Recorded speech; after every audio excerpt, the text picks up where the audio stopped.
students, welcome to Step Learning YouTube channel. This is Sonia, your Indian polity teacher. Today I am discuss about Parliament of India, Bharat की संसद के बारे में आज हम पढ़ेंगे। हमारी जो पिछली वीडियो थी उसमें हम लोगों ने क्या किया था कि भारत के प्रधानमंत्री के बारे में पढ़ा था। तो आज हम भारत की पार्लियामेंट के बारे में पढ़ेंगे, संसद के बारे में पढ़ेंगे, जिसमें कि जो संसद है दो तरह की होती है, एक सेंट्रल पार्लियामेंट होती है और एक स्टेट पार्लियामेंट होती है। अब जो सेंट्रल पार्लियामेंट है उसमें लोकसभा, राज्यसभा, प्रेसिडेंट आते हैं। स्टेट पार्लियामेंट में हमारे पास लेजिस्लेटिव असेंबली, लेजिस्लेटिव काउंसिल और गवर्नर आते हैं। जिस तरह हमारे जो देश है उसमें जो हेड कौन है, हमारे प्रेसिडेंट हैं, उनको क्या बोला जाता है, फर्स्ट सिटीजन ऑफ इंडिया। उसी तरह जो है स्टेट की जो हेड होते हैं वो किनको बनाया जाता है, वो बनाया जाता है गवर्नर को बनाया जाता है। अब क्या होता है कि हमारे जो स्टेट पार्लियामेंट है ना उसमें लेजिस्लेटिव असेंबली, तो सारी स्टेट में 28 स्टेट में क्या है कि लेजिस्लेटिव असेंबली प्रेजेंट है। बट क्या है जो लेजिस्लेटिव काउंसिल है वो क्या है, सिर्फ कितनी 6 स्टेट में क्या है, प्रेजेंट है। Not present in all state, present only 6 state, 6 he state में क्या है ये प्रेजेंट है। और ये आर्टिकल 171 के अंडर आते हैं। नेक्स्ट हम जो है देखते हैं कि member of the central parliament, जो मेंबर होते हैं सेंट्रल पार्लियामेंट के, उनको क्या बोला जाता है, उनको बोला जाता है एमपी, मेंबर ऑफ पार्लियामेंट उनको बोला जाता है। नेक्स्ट जो आते हैं मेंबर ऑफ स्टेट पार्लियामेंट को क्या बोला जाता है वो हम देखते हैं। सबसे पहले हमारे पास आता है मेंबर ऑफ स्टेट पार्लियामेंट को क्या बोला जाता है, MLA. MLA member of legislative assembly, जो मेंबर होंगे लेजिस्लेटिव असेंबली के उनको क्या बोला जाएगा, एमएलए बोला जाएगा। और MLC member of legislative council उनको बोला जाएगा। अब क्या है कि ये जो है 6 स्टेट है, सॉरी पहले ये क्या थी, 7 स्टेट थी। जम्मू एंड कश्मीर को यूनियन टेरिटरी बनाने के बाद क्या हुआ कि ये अब 6 ही स्टेट रह गई हैं। तो क्या है कि हम लोग ये जो 6 स्टेट्स है इनके बारे में क्या किया जाता है, एग्जाम में पूछा जाता है कि इनमें से कौन सी स्टेट है जिसके अंदर लेजिस्लेटिव काउंसिल प्रेजेंट है। तो आज हम लोग के मैं आपको उसके लिए एक ट्रिक बताऊंगी कि जिससे कि आप बहुत इजी तरीके से बिल्कुल 30 सेकंड में क्या करोगे, आप इसको याद रख पाओगे, बहुत ही जल्दी आंसर कर दोगे आप क्वेश्चन का, अगर आपने ये ट्रिक पढ़ी होगी तो। सबसे पहले ट्रिक में हमारे पास आता है आम। आपको पता ही है आजकल आम का सीजन चल रहा है, तो मेरे दिमाग में कोई और ट्रिक आई नहीं, तो मैंने आम पे ही ट्रिक बना दी। आम तो बिकाऊ है, आम क्या है, बिकाऊ है। तो अब क्या होता है कि अब मैं आपको बताती हूँ कि इसमें कौन कौन से स्टेट्स आती हैं। सबसे पहले जो है आ से आती है हमारे पास आंध्र प्रदेश,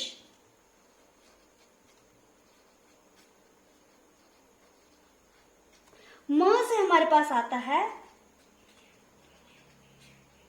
महाराष्ट्र,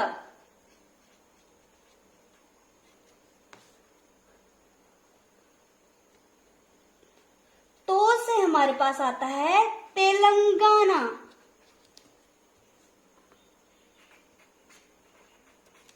तेलंगाना। अब हमारे पास आता है नेक्स्ट जो आता है बी, बी से क्या आता है, बिहार। का से आता है कर्नाटक, और ऊ से जो आती है वो आता है उत्तर प्रदेश, उत्तर प्रदेश। और ये जो उत्तर प्रदेश है ना, इसमें क्या है कि ये यहाँ पे सबसे ज्यादा सीट है लोकसभा की। हमारे जो इंडिया में सबसे ज्यादा सीट्स कहाँ पे हैं, वो है उत्तर प्रदेश में।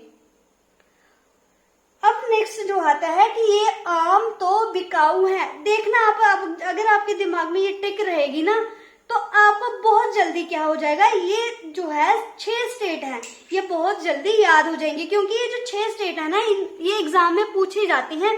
कई बार मैंने मोस्टली जो एग्जाम है उनमें क्वेश्चन देखा है कि ये क्या कि इनमें से कौन से स्टेट के अंदर लेजिस्लेटिव काउंसिल है, और ये लेजिस्लेटिव काउंसिल कितने स्टेट के अंदर है, 6 स्टेट के अंदर है।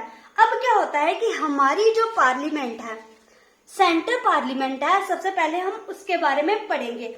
सबसे पहले हमारे पास आती है लोकसभा और दूसरी आती है राज्यसभा। सबसे पहले हम लोग किसके बारे में पढ़ेंगे, लोकसभा और राज्यसभा। लोकसभा लोगों की सभा, लोगों द्वारा जहां से सरकार चुनी जाती है उसको बोला जाता है लोकसभा।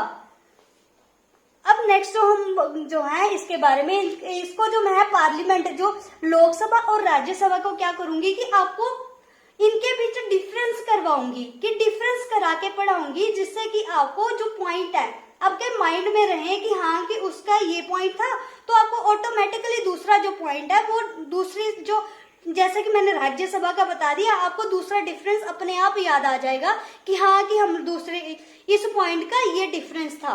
तो हम लोग सबसे शुरू करते हैं। सबसे पहले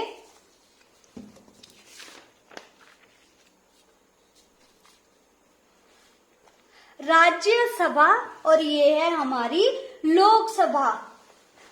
राज्यसभा में क्या होता है, हाउस ऑफ स्टेट, राज्यों का घर, हाउस ऑफ स्टेट इसको बोला जाता है। और लोकसभा को बोला जाता है हाउस ऑफ पीपल, लोगों का घर। मीन्स कि जहां से क्या किया जाता है कि जो है नॉर्मल जो इंसान होते हैं, जैसे कि हम लोग है, नॉर्मल पीपल है, इंडिया के सिटीजन है, हम लोग क्या कर सकते हैं, वोट कर सकते हैं किसी भी इलेक्शन में। अब ये हाउस ऑफ स्टेट है, इसमें क्या किया जाता है कि जो स्टेट के जो एमएलए होते हैं ना, वो क्या करते हैं कि वोट करते हैं एमपीज के लिए। नेक्स्ट जो हमारे पास आता है, हमारी जो राज्यसभा थी वो कब बनी थी, जो इसका गठन हुआ था 3 अप्रैल 1992 में क्या हुआ था कि ये हमारी राज्यसभा बनी थी, और 17 अप्रैल 1992 में क्या हुआ था, लोकसभा बनी थी। और हमारी जो राज्यसभा है आर्टिकल 80 के अंडर आती है और लोकसभा आर्टिकल 81 के अंडर आती है। अब हम लोग इसके क्या करते हैं कि इलेक्शन प्रोसेस के बारे में बात करते हैं, क्योंकि इसमें जो इलेक्शन है ना वो मेन बात है, क्योंकि यहाँ पे जो इलेक्शन है लोकसभा और राज्यसभा में दोनों में क्या होता है, डिफरेंट तरीके से होते हैं। अब क्या होता है कि इलेक्शन में हम लोग देखते हैं कि इसमें क्या होता है कि MLA vote for state MP, जो स्टेट के एमपीज होंगे उनके लिए क्या करेंगे, वोट करेंगे। अब क्या होता है कि जो एमएलए होते हैं वो क्या करते हैं, वोट करते हैं। बट ये जो इलेक्शन लोकसभा में होते हैं ना, इसमें डायरेक्ट जो है पीपल लोग करते हैं, जो है नॉर्मल सिटीजन इंडिया के, वो क्या करते हैं, वोट करते हैं।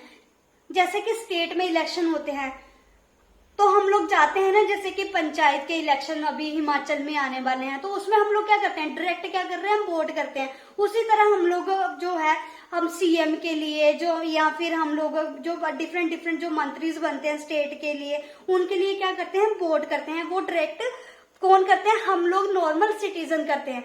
बट यहाँ पे कौन करता है कि जो लोग हम लोग चुनते हैं, जैसे कि हम लोग स्टेट के जो है एमपी या एमएलए वगैरह हैं, वो क्या करेंगे, वोट करेंगे स्टेट के एमपीज के लिए। अब क्या होता है कि इसमें क्या, मान लो कि विन कौन करेगा इलेक्शन को, अगर 2 कैंडिडेट है उनमें से कौन जीतेगा, तो वो क्या होगा कि अगर मान लो कि राज्यसभा में 100 वोट पड़ रहे हैं, अगर 4 मेंबर हैं तो 4 मेंबर है तो उससे क्या करना पड़ेगा, इसके 50% प्लस 1 उसको 1 वोट जीतना पड़ेगा, 50 इसका हाफ करके, और उसका 1 वोट ज्यादा जीतेगा तभी वो क्या करेगा, इलेक्शन विन करेंगे। नेक्स्ट जो हमारे पास आता है वो आता है राज्यसभा लोकसभा में। नेक्स्ट डिफरेंस जो आता है वो आता है सिंगल ट्रांसफरेबल इलेक्शन। इस सिंगल ट्रांसफरेबल इलेक्शन होता क्या है, सिंगल ट्रांसफरेबल इलेक्शन ये होता है कि क्या होता है कि इसमें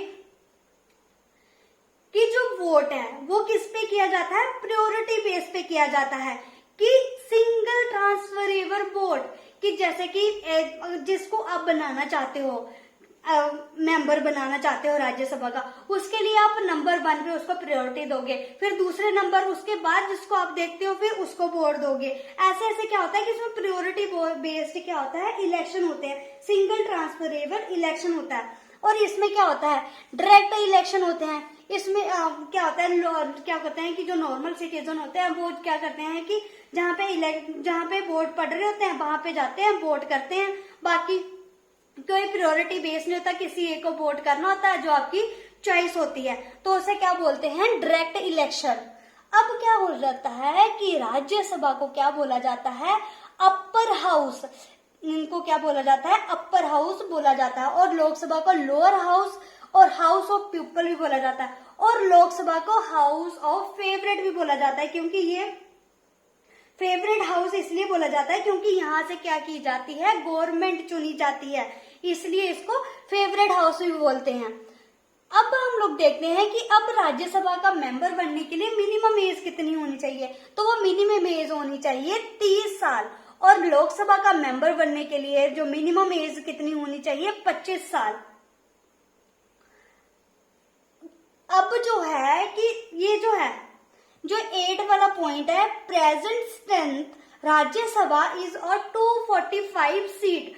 अभी जो प्रेजेंट में राज्यसभा में कितनी स्ट्रेंथ चल रही है, 245 सीट चल रही है। और लोकसभा में present strength of Lok Sabha is 545 seat चल रही है। ठीक है, क्या होता है कि अब ये जो है कि 245 सीट्स है, इनको इंक्रीज डिक्रीज किया जा सकता है, कि ये जो है पार्लियामेंट इनको क्या करती है, इंक्रीज डिक्रीज कर सकती है। अब हमारे पास बोलता है कि अब हमारी जो लोकसभा राज्यसभा है उसकी जो मैक्सिमम स्ट्रेंथ है वो कितनी है, 250 सीट्स है, मैक्सिमम स्ट्रेंथ 250 सीट है। और उसके लिए स्टेट में 238 सीट है, वो स्टेट के लिए रखी गई हैं।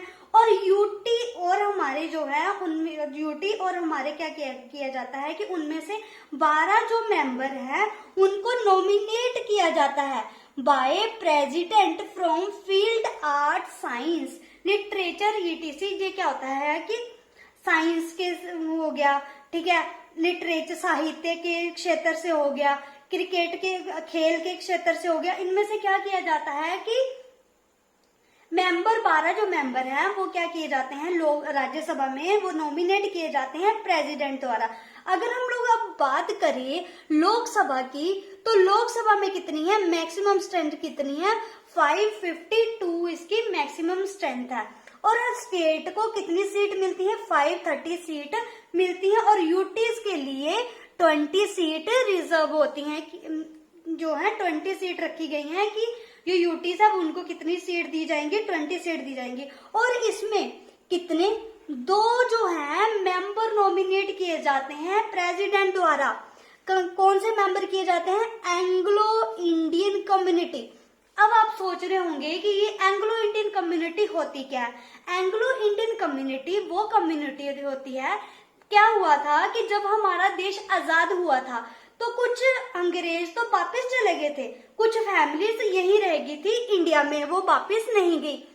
तो क्या हुआ कि अंग्रेजों ने क्या किया कि एक कम्युनिटी बना दी कि अगर यहाँ पे क्या करते हैं कि जो अंग्रेज रहते हैं उनको कोई परेशान ना करे, इसलिए क्या किया गया था कि एक कम्युनिटी बनाई गई थी, एंग्लो इंडियन कम्युनिटी बनाई गई थी कि उनके जो अधिकार है, राइट है, उनको कोई परेशान ना करे, इसलिए क्या बनाया गया है, एंग्लो इंडियन कम्युनिटी। और इसके 2 मेंबर नॉमिनेट किए जाते हैं प्रेसिडेंट के द्वारा। अब हम लोग जो है नेक्स्ट बात करते हैं कि राज्यसभा और लोकसभा। राज्यसभा क्या करता है कि permanent house, it can not be dissolve. Rajya Sabha क्या है कि एक परमानेंट हाउस बोला जाता है इसको, क्योंकि इसे कभी भी क्या किया जा सकता, डिसॉल्व नहीं किया जा सकता। वो क्यों नहीं किया जा सकता, क्योंकि ये क्या है कि अपर हाउस है और ये क्या है, परमानेंट हाउस है। अब हम लोग बात करें Lok Sabha, note a permanent house, इसको क्या किया जा सकता है, भंग किया जा सकता है राष्ट्रपति के द्वारा। राष्ट्रपति इनको क्या कर सकते हैं, लोकसभा को भंग कर सकते हैं। नेक्स्ट जो हमारे पास आता है, a member is elected for 6 year. इसके जो मेंबर है राज्यसभा का जो टेन्यूर है कितना है, 6 ईयर का है। कोई ये क्वेश्चन क्या है, मैं एग्जाम देने गई थी तो उसमें ये क्वेश्चन पूछा गया था कि जो मेंबर है राज्यसभा के उनका कितना टाइम टेन्यूर्स होता है, तो उनका टेन्यूर कितना होता है, 6 ईयर का होता है। और member is elected for 5 year, और लोकसभा का कितना होता है, 5 साल का होता है।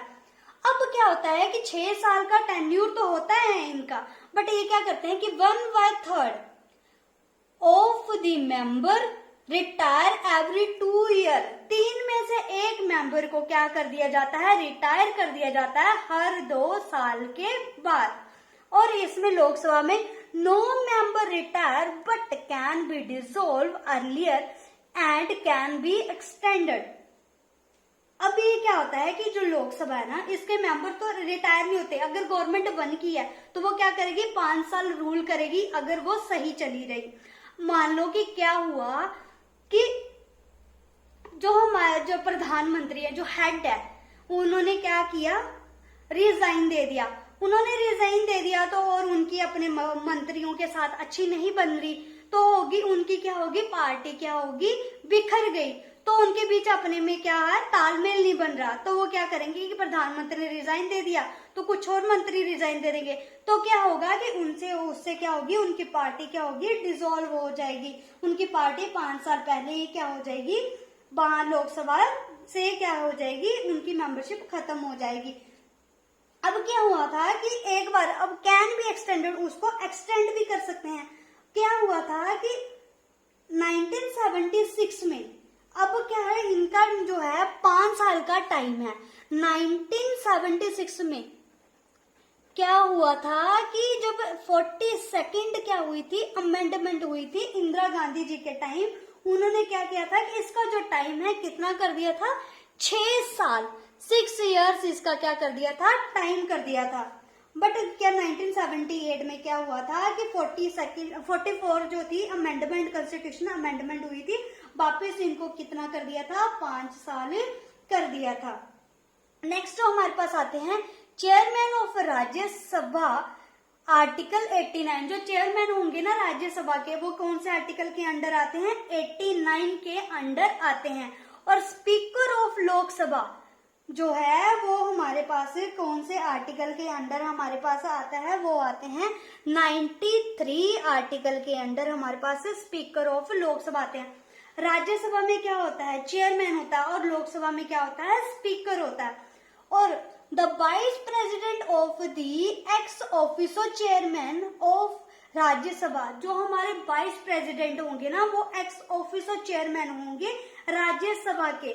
मैंने आपको जब वाइस प्रेसिडेंट पढ़ाया था तब मैंने आपको बताया था कि जो वाइस प्रेसिडेंट होते हैं हमारे देश के, वो एक्स ऑफिसो चेयरमैन होते हैं राज्यसभा के। उसी तरह जो स्पीकर होते हैं लोकसभा के, उनको क्या किया जाता है, इलेक्ट किया जाता है। जैसे कि 545 जो मेंबर हैं, एट प्रेजेंट कितने चल रहे हैं सीट है लोकसभा में, 545 सीट है। तो उनमें से क्या किया जाएगा कि किसी एक को क्या किया जाएगा, मेंबर बनाया जाएगा, उनको स्पीकर बनाया जाएगा। As soon as after first meeting के बाद उनको क्या किया जाएगा, मेंबर बनाया जाएगा। सो स्टूडेंट्स, जो लोकसभा और राज्यसभा के बीच जितने भी पॉइंट डिफरेंस करके बनते थे वो मैंने आपको सब पढ़ा दिए हैं। बाकी जो लोकसभा और पार्लियामेंट को लेके जितने भी पॉइंट हैं, बिल को लेके, फंड को लेके, ज्वाइंट सिटिंग को लेके, वो मैं आपको क्या करूंगी कि अपने जो है नेक्स्ट लेक्चर में आपको मैं उसके बारे में पढ़ाऊंगी। उसके लिए आपको क्या करना है कि मेरी जो नेक्स्ट वीडियो है उसको देखना पड़ेगा।